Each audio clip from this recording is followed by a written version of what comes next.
Kylo Ren is a bit of a divisive character, to say the least, probably because he's associated with the Disney era that ruined Star Wars. Now, I have my fair share of complaints about Disney's direction with the franchise, but believe it or not, the sequels are just not the main problem, at least to me.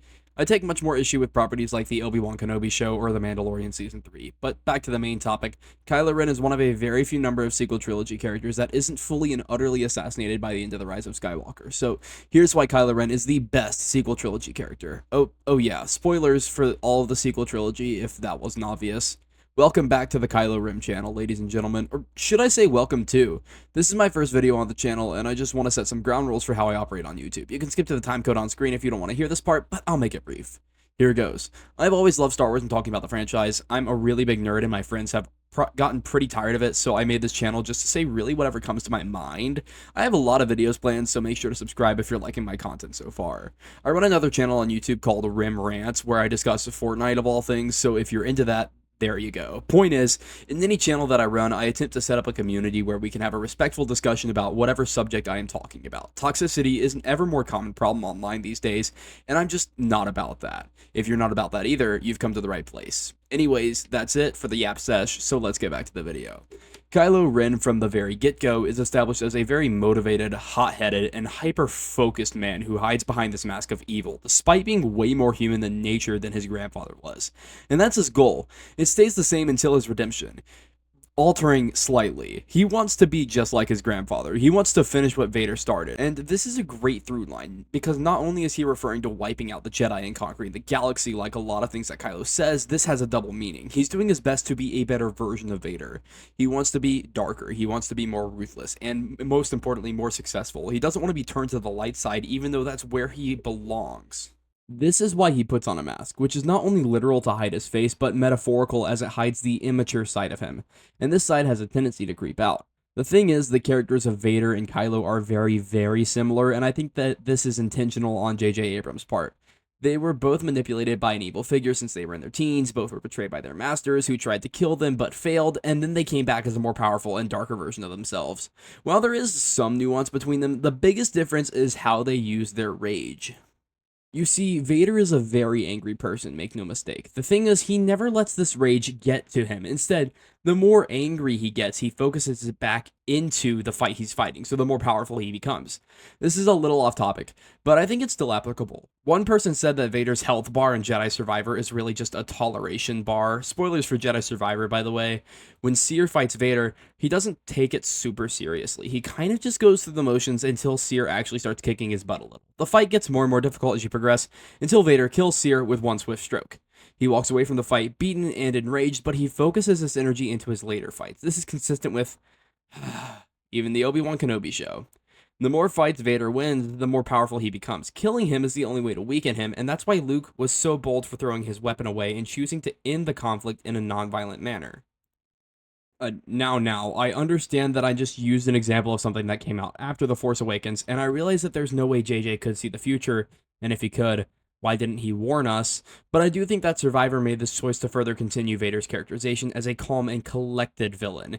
In the OT, we don't see him lose a single fight until Return of the Jedi, when his son uses his own tactics against him. He uses his rage to fight Vader, and that's how he defeats him. The point is, when Vader gets angry, he becomes more focused, and when Kylo gets angry, he becomes unfocused. A lot of people criticize The Force Awakens for having Kylo lose in the final act, but I actually think that it services his character arc very, very well, as the reason why he loses to an untrained girl is because that he became so overwhelmed with rage that he could no longer channel the Force in battle. This is also why he's able to kill Snoke in The Last Jedi, because it's the opposite. He wasn't enraged, he was doing something that needed to be done because he saw Rey as his way out. Let me explain. I personally really identify with this aspect of Kylo, not the destroying your property in a fit of rage aspect, but the aspect of him kind of being a hothead. He can become so focused on a singular goal that it actively hurts his mental well-being. It's a good warning, and I really like this line from him.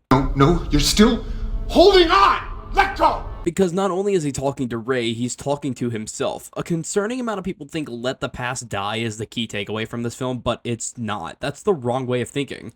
Of course Kylo would want to let the past die. He invites Rey with him on this escape from their past. It's not romantic. Kylo genuinely sees Rey as the only way out. His inner psyche is crying out from deep within him to kill the past because he wants to be something more than a Jedi or Sith. It goes back to him being the complete version of Vader that Vader himself couldn't be. And I want to make a point that his goal shifts slightly here when Snoke makes fun of him for the mask, but I'd be willing to say that his goal doesn't change that much. His motivations are still in line with his past self, except now he wants to transcend the person that Vader was. Not only does he want to exterminate the Jedi, he wants to make something new. He wants to kill the past. This is why he kills Snoke without him being able to sense Kylo's intentions. Kylo is not enraged at this moment.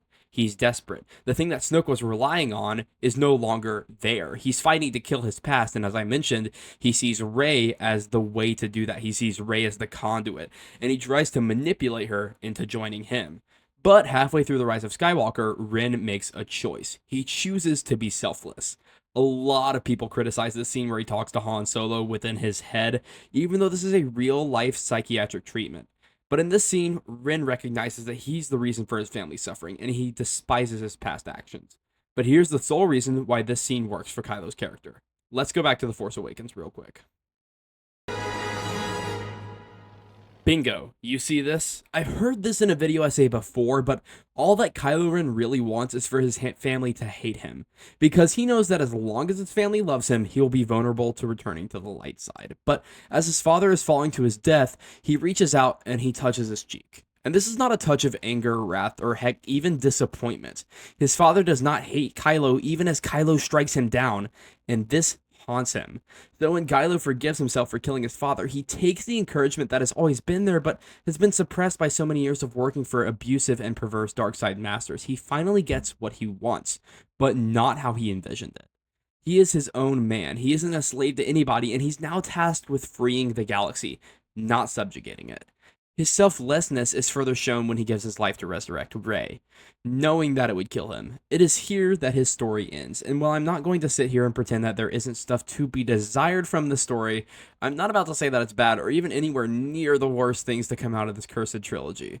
I suppose a full-length video is warranted as a review for the entire trilogy as well, but that'll have to come later down the line. In the end, Kylo Ren stands out as the most compelling character in the sequel trilogy, not because he's perfect, but because he's complex, flawed, and deeply human. His struggle between darkness and light, his desperate search for identity, and his ultimate redemption make him one of the few elements of the sequels that feels truly earned. While the trilogy itself has its fair share of issues, Kylo's character arc remains a highlight, proving that even in a galaxy far, far away, the battle within oneself is never simple. But that's just my take. What do you think? Is Kylo Ren the best character of the sequels, or do you have another favorite? Let me know it in the comments, and if you enjoyed this deep dive, be sure to like and subscribe for more Star Wars discussions. This is Rim signing off, and until next time, may the Force be with you.